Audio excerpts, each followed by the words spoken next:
afternoon, everyone. My name is Antoinette van der Water. I'm the founder of Bring the Elephant Home Foundation and a PhD candidate at the University of KwaZulu-Natal, and also a board member of the Elephant Specialist Advisory Group in South Africa.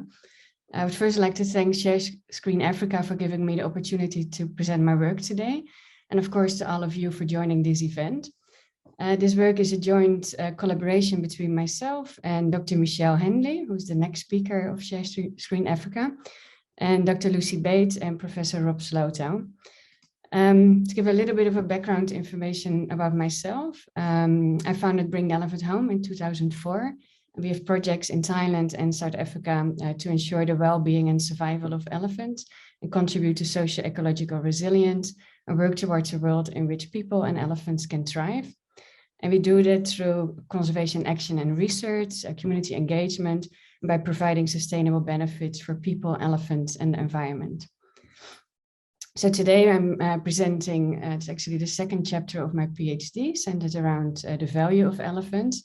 So we are investigating the broader value of elephants for people living with them in various cultural and social settings in countries such as South Africa, Namibia, and Thailand.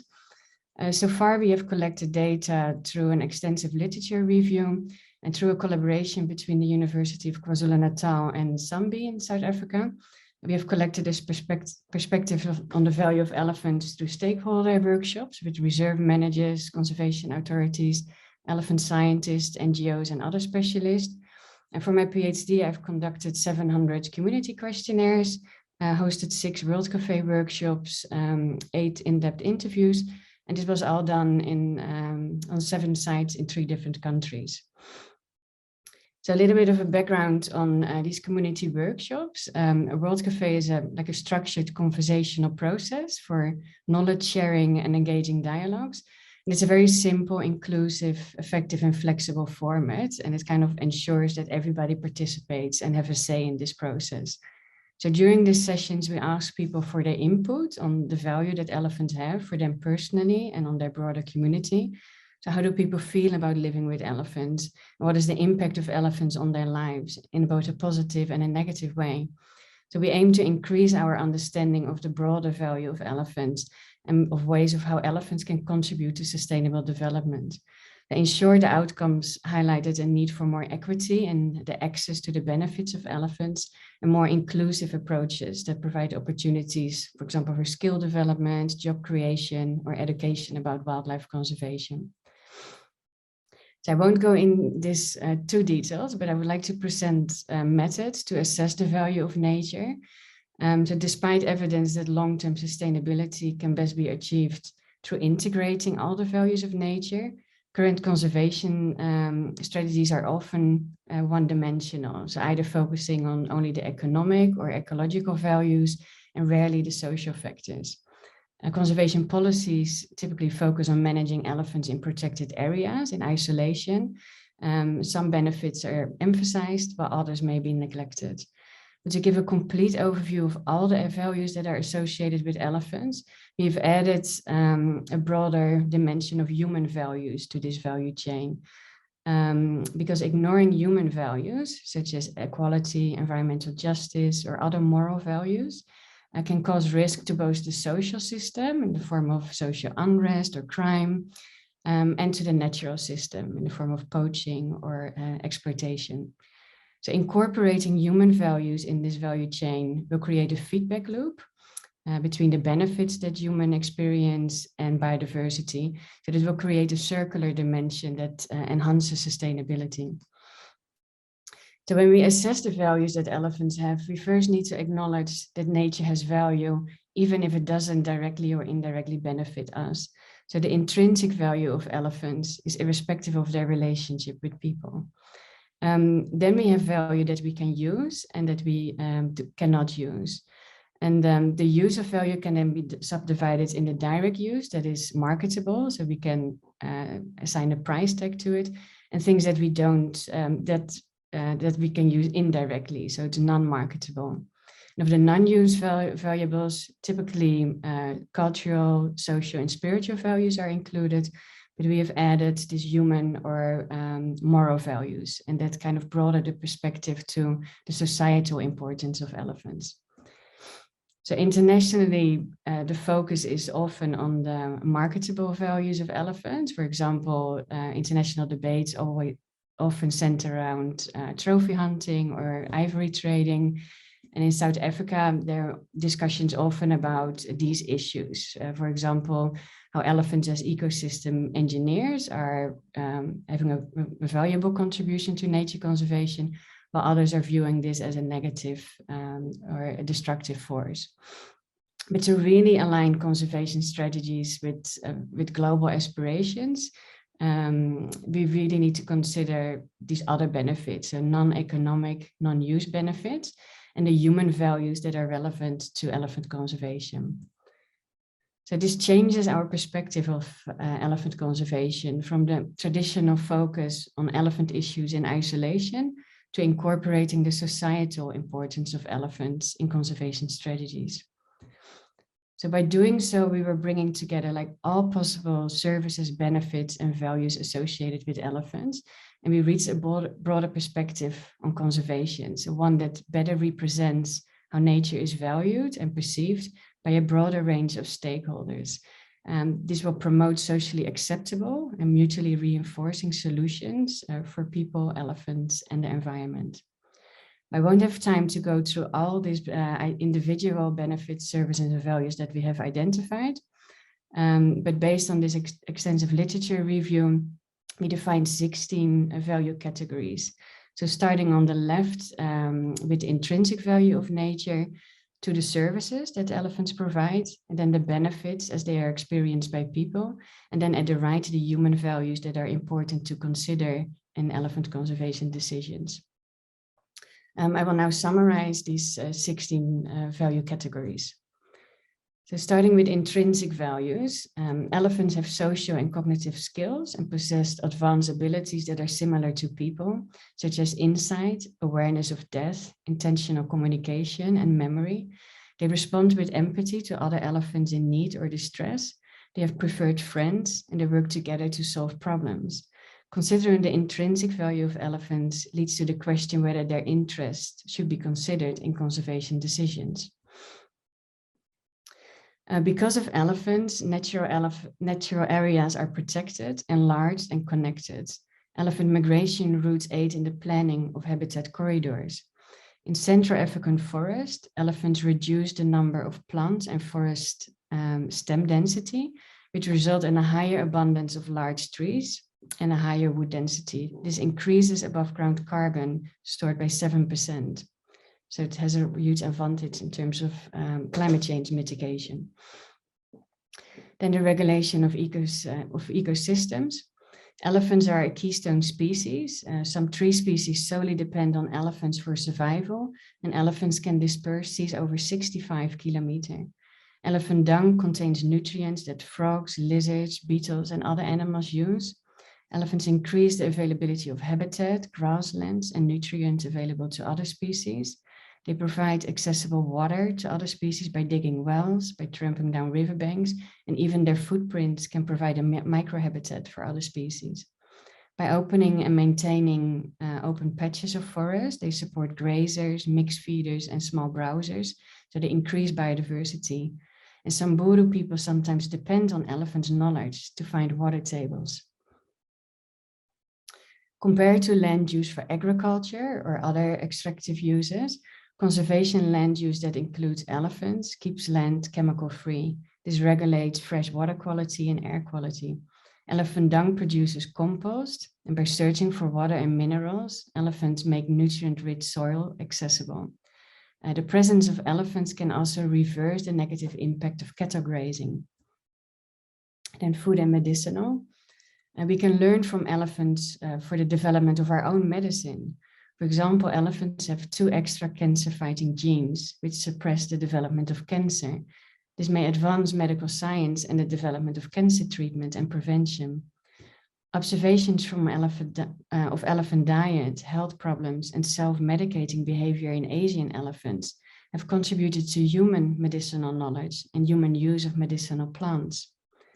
Elephant dung is burned outside of households as an insect repellent, keeping mosquitoes at bay and reducing potential incidence of malaria. Elephant body parts are used for medicinal purposes, and elephant dung mixed with water is used to reduce diseases or is steamed and inhaled as a cure for flu. The moral and legal objections aside, it is clear that elephants have enormous economic value. Tourism, hunting, and poaching are the top earners, but beyond that, there's a huge spin-off in fields like construction, infrastructure, transport, hotels, NGOs, science, anti-poaching, administration, media, elephant craft, art, etc. Wildlife-based ecotourism contributes to 3.5 more jobs compared to agricultural land use. It provides more benefits for employees and provides more employment opportunities for women. Then there are economic benefits associated with the killing and the live sales of elephants. Within 7 years, poaching has cost the lives of 144,000 African elephants, which is nearly 30% of East Africa's elephant population. Since 2012, Zimbabwe has legally exported 109 wild-caught calves to zoos in China. And in Myanmar, 240 elephants were illegally captured between 2004 and 2006 to sell to tourist facilities in Thailand. Trophy hunting is a legal method to support conservation areas financially in Southern Africa. In Namibia, for example, about 20% of the country's landmass is supported to trophy hunting. In 2020, Botswana sold 60 hunting permits with an average of $39,000 per head. But it is important to consider that killing or displacing elephants can disrupt their behavior and socio-ecological functioning, potentially undermining the long-term viability of populations. The benefits of killing elephants also compromise a wide range of ecological, relational, and moral values that I'm presenting today, which can lead to negative unintended consequences. And also, if we compare the once-off value of a dead elephant with the annual ecotourism value of a living elephant, it shows that elephants are worth much more alive. And that's only the value of ecotourism. So let's now look at the carbon value of African forest elephants. In addition to the carbon captured by their large bodies, elephants contribute to carbon dioxide reduction in the atmosphere. And these services that combat climate change can be translated into $1.75 million per elephant, or $20.8 billion for the next 10 years. This provides opportunities for innovative funding mechanisms. For example, these companies can offset their carbon footprint by paying elephant range states for the services of elephants and contribute to a secure future of elephants, protection of their habitat, and support people living with elephants. The aesthetic benefit of elephants, for example, an elephant silhouette in front of an acacia tree at sunset or other iconic African landscapes, promotes a continent as a tourist destination. The artistic world of elephants is represented through elephant jewelry, fashion, curious sculptures, and paintings. People derive aesthetic satisfaction from elephants and therefore argue for more compassion in elephant conservation.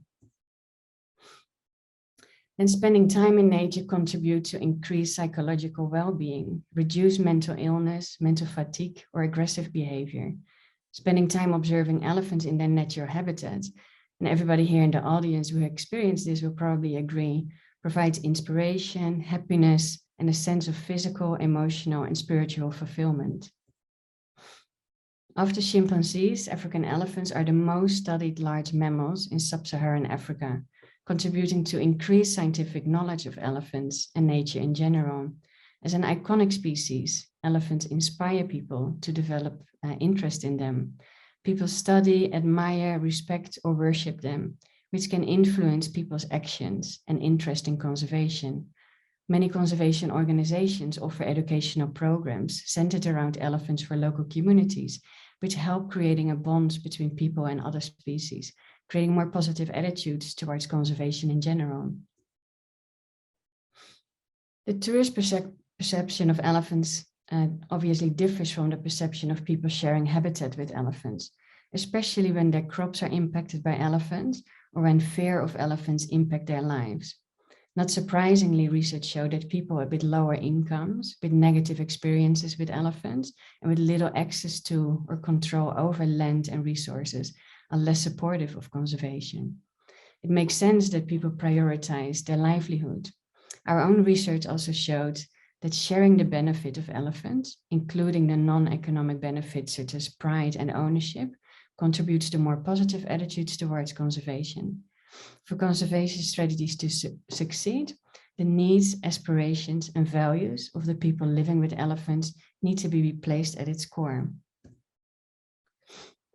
And the connection we feel with elephants can be based on various religious, cultural, historic, and social factors. For example, religious people may feel a desire to protect the diversity they believe God provided. In almost all Asian countries, elephants have a spiritual significance, and people feel a strong connection with elephants. In some Buddhist communities, elephant calves are welcomed as members of the community by rituals to connect the soul to the body, similar when people are born. Elephants symbolize wisdom, loyalty, patience, and power. And cultures with a deeply rooted connection to nature may consider elephants to be sacred, or they have elephants as their totem or clan name to acknowledge interconnectedness and advocate for their protection. It may be hard to define exactly, but people do feel a connection to elephants, and there is undeniable value in that. This value and the attraction we feel to them is then further reinforced in the use of elephant images and logos that we see in our daily life. For example, to represent their strengths as a cement company, their incredible memory as the Evernote logo, a caring family, or whatever it may be. And all these images further reinforce our view as elephant as special and something we should value. And social cohesion. Global aspirations and agreements provide opportunities for elephant conservation to contribute to social cohesion. For example, South Africa's draft policy position on the conservation and sustainable use of elephant, lion, leopard, and rhinos proposes a transformation to restoring an African conservation approach that is aligned with the African philosophy Ubuntu by putting people central and enhancing economic, social, and cultural benefit of iconic species. So Ubuntu is relevant to elephant conservation because it speaks to just relations between humanity and other species. It promotes harmonious relations based on respect for nature's sake, and for economic and ecological justice for all, especially for communities that are negatively affected by ecological destruction, inequality, or economic growth. Then intergenerational legacy. Many people are willing to pay for elephant conservation simply to know that elephants will continue to exist and that our future generations can also enjoy seeing elephants. This may be influenced by feelings of moral obligation towards elephants or by past experiences with elephants. We don't even need to see them every day to enjoy their existence value. Motivated by the wish to continue having elephants, but 89% of urban residents in Sri Lanka reported to be willing to pay for elephant conservation solutions. And people in Sweden were estimated to be willing to pay $54 million for the conservation of African elephants. And then the rights of nature. So do species have a right to exist irrespective of their relation to us? Probably many of us here are feeling that they do, but historically many has disagreed with this principle. But can we really only value nature on what benefit it provides to us? Or should we accept that nature, and therefore elephants, is valuable in their own rights? So in my presentation today, showing the broader values and highlighting intrinsic values, we hope to provide more arguments that, that nature has a right to exist. And nowadays, many religious leaders, philosophers, and leading conservationists are promoting the perspective that nature has intrinsic value and thus a right to exist. And environmental justice. So change will not happen unless we manage to integrate the ecological and social systems. We need to redesign elephant conservation in the light of social and ecological justice, equality, and social upliftment. And we need elephant conservation strategies that reconcile conservation and human well-being goals, making sure that decisions are fair and equitable, including the distribution of benefits and burdens, and recognizing and respecting the differences between people, traditional knowledge, cultural practices, and the challenges of living with elephants. Lastly, human rights. So elephant conservation provides opportunities for equitable social development and can contribute to reduce gender equality. For instance, through the empowerment of women through skill development, for example, through ecotourism, or women-led initiative to reduce human-elephant conflicts. Human-elephant conflicts, for example, can be reduced by using chili or beehive fences, and by including women in these initiatives, it can contribute to empowerment, skill development, and creating more, having more ambassadors for conservation.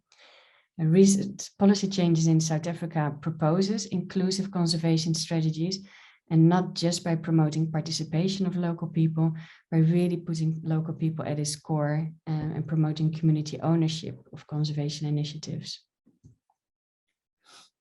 So in summary, biodiversity conservation strategies may prioritize certain values of nature over others, and the consequences of these trade-offs depends on people's perceptions of values that are promoted or neglected. So in practice, not fully understanding or taking into account the value systems of all stakeholders, including local people, can lead to contention, social inequality, and ineffectiveness. So in this presentation, we have identified the multiple overlapping benefits that elephants provide to human and to nature. And by adding human values to the services and benefits of elephants, we promote fairer conservation decisions that will generate broader support, uniting people and facilitating socially just and sustainable conservation outcomes. So our research showed that we need to change our way of thinking. And rather than putting price tags on elephants and separating people from nature, we need to recognize that people have value far beyond the economic opportunities, recognizing the inescapable fact that we are part of nature. And through fully integrating elephant conservation strategies and by incorporating important human values, such as justice, dignity, environmental justice, human rights, elephant will contribute to sustainable development, and we will move towards a more just, equal, and sustainable world. Thank you so much.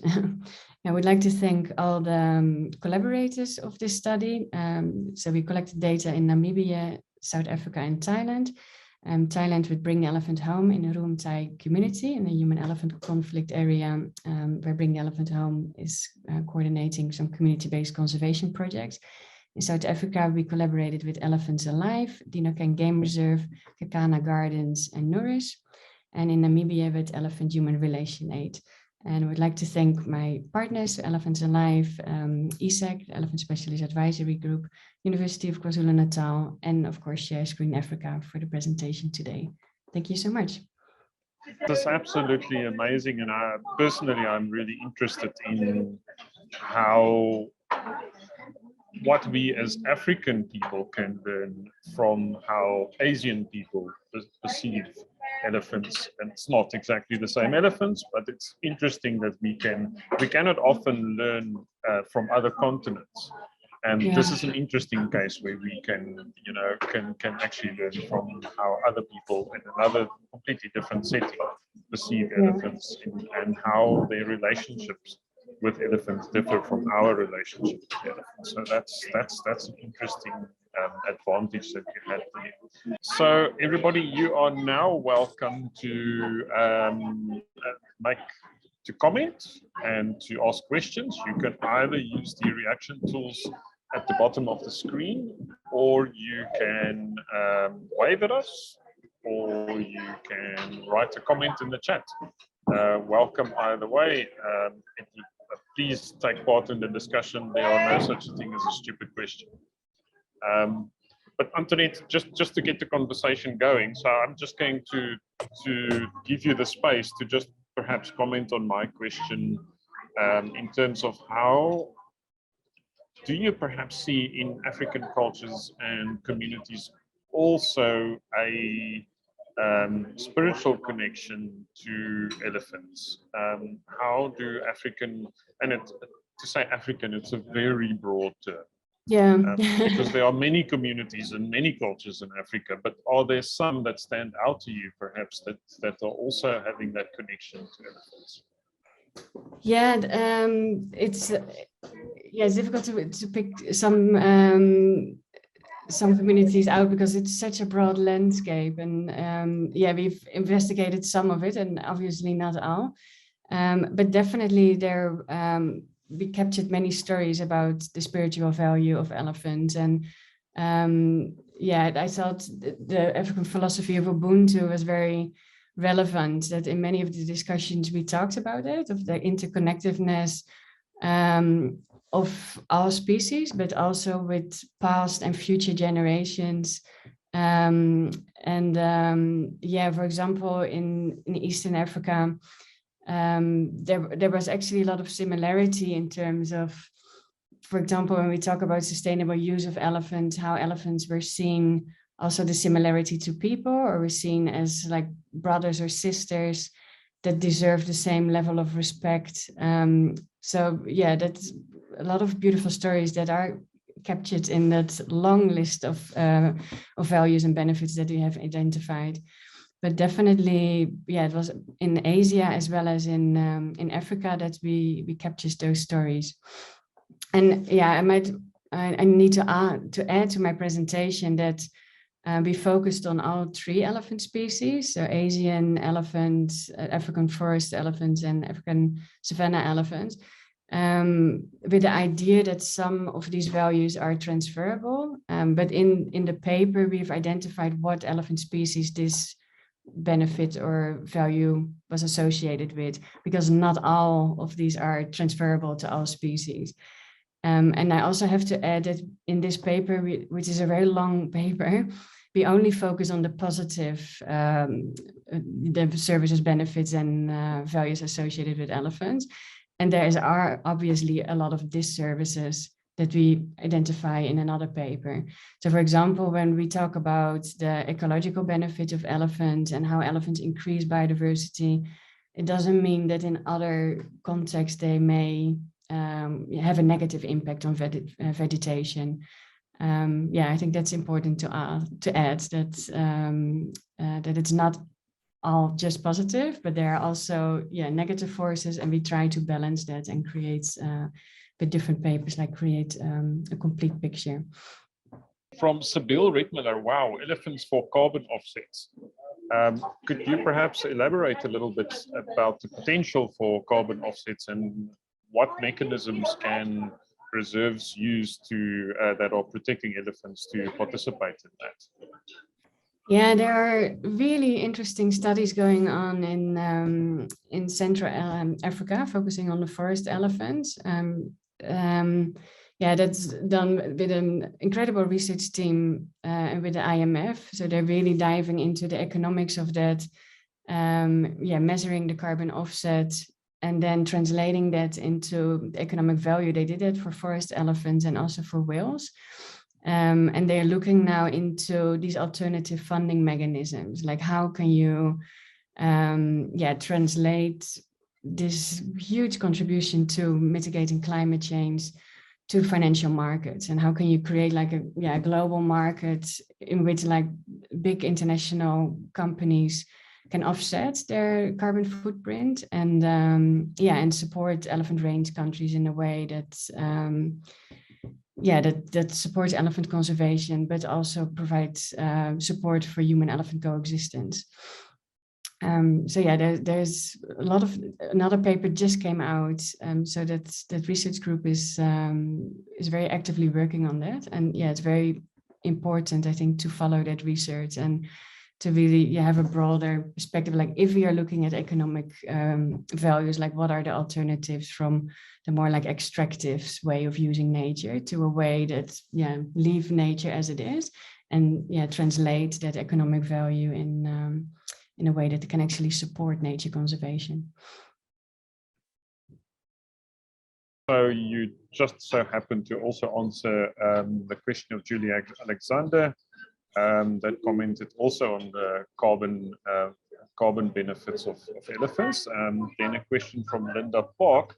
Interesting research into incredible animals. How widely spread is the knowledge of burning dung to keep mosquitoes away? It would certainly make sense in rural areas where there are elephants and hence plenty dung to use this natural method. Yeah, So this is documented in some papers, but I've also like in rural communities where, for example, we conducted those workshops or where we were working, that that people just talk about it. Like that's really an interest. So, for example, in an area in South Africa where I work, where local communities are don't have access to protected areas. One of the first questions they asked, like, can we get elephant dung? And we were like, yeah, sure, we can help with that. And we asked, yeah, for what reason? And then it was indeed, one was to fertilize plants, but one, yeah, for mosquitoes and also for the medicinal use. So in various rural communities, we heard this about how people use dung and how valuable it is. And here in South Africa, obviously, most of the protected areas are fenced, and generally local communities don't have access. So just to hear that something so relatively simple can provide these, that there's really a need for it, was quite interesting. I would just like to say that I grew up at Letaba in the Kruger National Park, and I can testify that adding elephant dung to your garden transforms your garden into a tropical paradise. Yeah. from a desert. And it's very, very good fertilizer. Yeah. Can you perhaps, Antoinette, just you refer to the value of elephants, forest elephants in distributing seeds? Could you perhaps say a little bit more about that? Yeah, I think in terms of the ecological benefits, seed dispersal is important for the three elephant species, as well in Asia as in Africa. And of course, elephants eat a lot of food, eat about 5% of their body weight each day. And they eat leaves, branches, grass, bark of trees, roots, but amongst that, a lot of seeds as well, and especially the large-bodied fruits. And because they migrated fast, they can disperse seeds on large distances, which for some tree species is very important. It creates more resilience for the forest. And it also helps to germinate seeds. If you would lose elephants, some of these tree species would then really struggle to disperse their seeds, which can have an impact on biodiversity. Antoinette, your NGO, could you tell us a little bit more about Bring the Elephant Home? And specifically, I mean, you've identified these benefits and values, the different type of values that elephants add.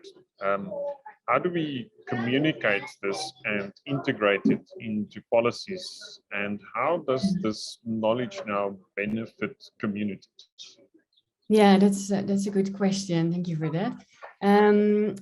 So to start with my foundation, Bring the Elephant Home. So we focus mostly on community-based conservation in Thailand. I've been working there since 2004. And we saw that once we transferred kind of ownership of the project and the capacity building to local communities, and when all the projects are really led by local community leaders, that we realize much more sustainable outcomes. And through that engagement and kind of promoting pride and ownership and empowerment, we saw that people became much more positive towards elephants and conservation in general. It's promoted more conservation-friendly behavior. And especially in areas where there's very intense human-elephant conflict, where accidents happen and where damage from elephants is really affecting people's livelihoods. To tolerate elephants is really vital. And once there is injustice, when there's no access to benefits, when people only see elephants as a burden, of course people won't tolerate elephants. And from that, the human-elephant conflict will only escalate. So that's why it's so important to include those human values and to make sure that local leaders are really involved in conservation and are leading these projects. So from that, yeah, we started to look at like how can elephants support communities, and like what are all the different ways that people can benefit from communities. How do people see these benefits? We may think about money, but especially in Thailand, we heard about all these cultural, spiritual, and social values. And then since the last 4.5 years, I've been in South Africa, a very different landscape. Yeah, what I said, that most of the game reserve have kind of this exclusionary approach that's yeah, fenced out, and local people yeah are very limited in gaining benefits from that, other than yeah maybe some jobs. And then yeah, South Africa is developing a national elephant strategy, and I've with my supervisor, Professor Rob Slowtown, I was very lucky that I'm participating in that development process. And the last 3 years, we have been conducting all these stakeholder workshops with all the reserves in South Africa, and yeah, kind of everybody who has something to do with elephant conservation. So this will directly influence the policy development processes in South Africa. So actually, this paper about the value of elephants is part of that whole process, and yeah, will hopefully help to kind of broader up the perspective on conservation. And yeah, in my ideal future scenario is that there will be more open systems, that there will be, you might still have your private game reserve, but with more fences removed, with more community land incorporated in the landscape, with like alternative models of how yeah local communities can also contribute or organize game drives, or yeah find other benefits from elephant landscapes. So hopefully yeah, by showing like all these different benefits, it will increase funding for conservation, contribute to yeah, more inclusive policy development, and more land for elephants, and more livelihood for people. But yeah, that's the ideal situation. Do you think that, and this is maybe two questions, do the behavior of the African elephant, how different is it from the Asian elephant in terms of, let's say, assertiveness, in terms of their space? And is it not because the one elephant is more, I don't know how else to put it, and say they are more human friendly? Would that same kind of scenario work in Africa with the African elephant, where you have these integrated spaces where elephants are, you know, Yeah, really part of the community? yeah, that's that's a good question as well.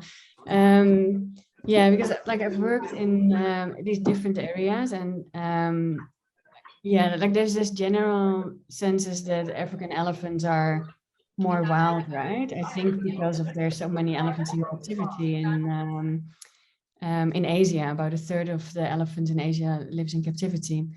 But especially the areas where I work, where there is quite a lot of human-elephant conflict, it is quite dangerous to be close with wild elephants, and yet it's all open systems. There are hardly any fences. But I think a lot of like the way of elephants and people can coexist close to each other also depends on the interaction that elephants had with people. If there's a lot of really aggressive human-elephant conflict, it obviously becomes much more difficult. And yeah, if some of the game reserves where I work here in South Africa, the elephants are so used to having tourists without any danger, so you can be really close to wild elephants. Well, this is unthinkable in Thailand. But even if there is that yeah kind of fear between elephants and people, there are still, of course, it is very challenging, and there's a lot needs to happen to realize coexistence. But yeah, we see in the areas where we work that there are possibilities to realize that. Just to give an example from the work in Asia again, the area where we work, there's a protected area with 300 elephants, and then there's yeah a lot of pineapple farms right at the border, so without fences. So obviously that attracts the elephants, and yeah, that conflict is then escalating.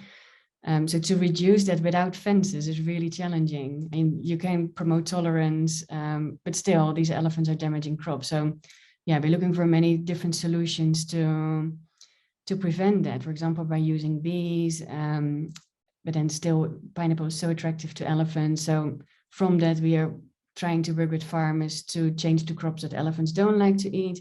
That also means less use of chemicals. So people are moving towards organic farming practices. And because chemicals are not used anymore, they can also have bees.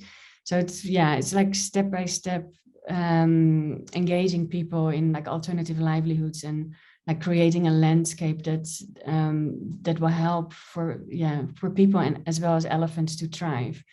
And then still you can never reduce solve a human elephant conflict completely. There will always be a little bit of tension and conflicts, but because people are then more tolerant, we hope that that in the end coexistence is possible.